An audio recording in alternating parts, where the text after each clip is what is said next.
Right, so this is take two. Isn't it, Foxy?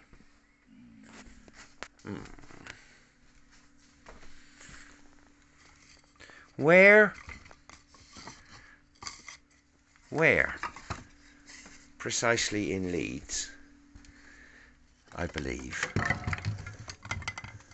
did Frank... Bugger, what's his second name? Hester.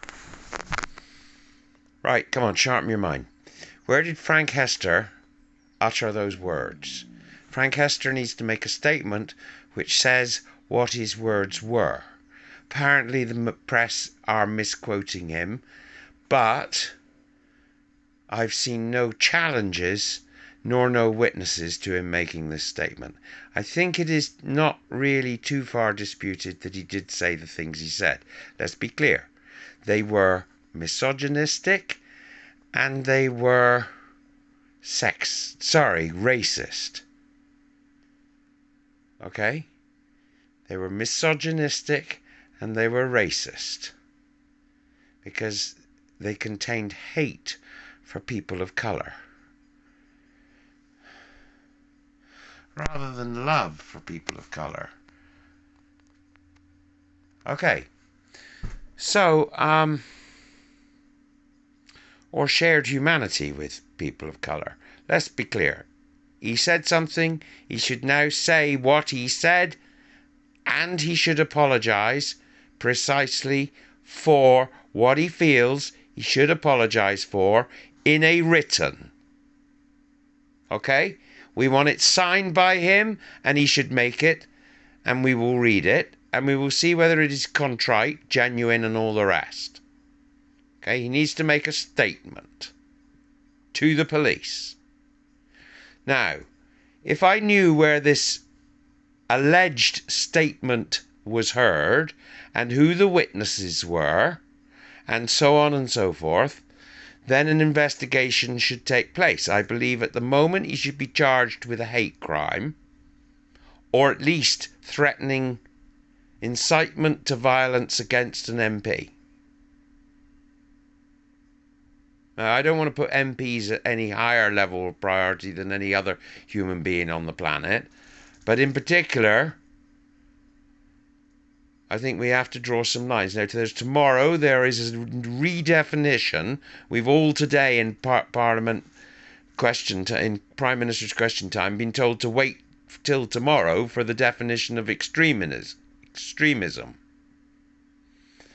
Okay? But in my view, anyone uttering those words is an extremist, and it is unequivocally the case at the moment that the Tory party appear to have taken £10 million off an extremist.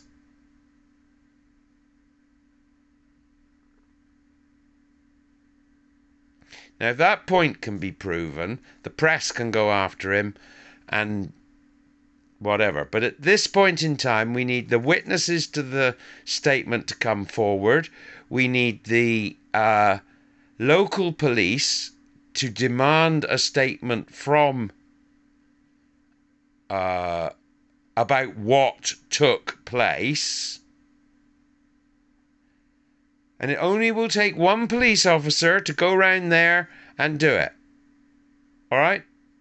Or however they do it. I'm just saying in terms of the amount of effort, right? We know where the man is. He's a respectable person. He can be easily found. He and his lawyers need to make a statement, and that statement needs to say, I said da da da da. Then I might have said something else. I can't remember what I said. And then I said da da da da. And so on. And the police officer needs to say, did you say these words? All right? As well. And he will say, well, my view on those words is this, or I didn't never say those words. And we need it absolutely clear what he says and what he agrees with and whatever. Then he can make some apology. Don't waste the police officer's time apologising. The police officer just needs to go in, get the information, and then that information needs to be made public so that we can see the police are doing their job.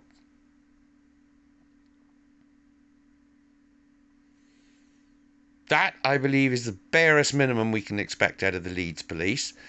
The Metropolitan Police should initiate the supervision on it, because supervision is by it impacts on their backyard, doesn't it?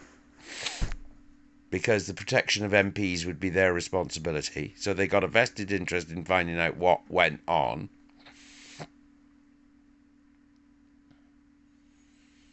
Diane Abbott should be called at the next Prime Minister's question time and should be able to make a full statement and ask as many questions as she likes.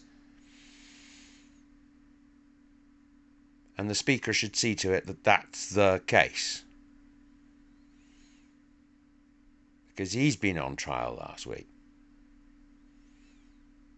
And then we will review what the definition of extremism is, and we will be able to ask, or through Keir Starmer and the opposition parties, we will be able to ask specific questions of the Prime Minister. Right?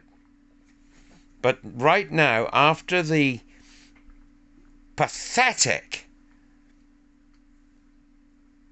speech given about our divided nation on number 10 last week, and the fact that there's a general election coming up with £10 million riding on it, that £10 million, I personally, since I despise the Prime Minister and the Tory party, I don't think there are very many Tories who I would say I look up to.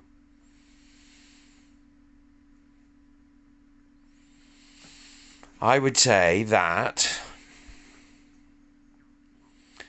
a lot of damage could be done to the parliamentary Conservative Party now. A lot of damage could be done to the Tory party, and it is beholden on those of us who are politically active to do that damage to the maximum and whatever, and that I declare is my motivation. All right? But I also believe that the law of the land should be upheld, and I believe that they have hoisted themselves by their own petard, and the police and the police commissioner, both in the Met and the Leeds area, should be inundated with public reports of a breach of the law of the land in respect of hate speech. Now, some lawyer needs to come on to me and say, oh, how far are you going to take this, Mr. Masters? And if anyone does that, they can find my telephone number or drop me a message on Facebook. But we got to do something. We got to do something.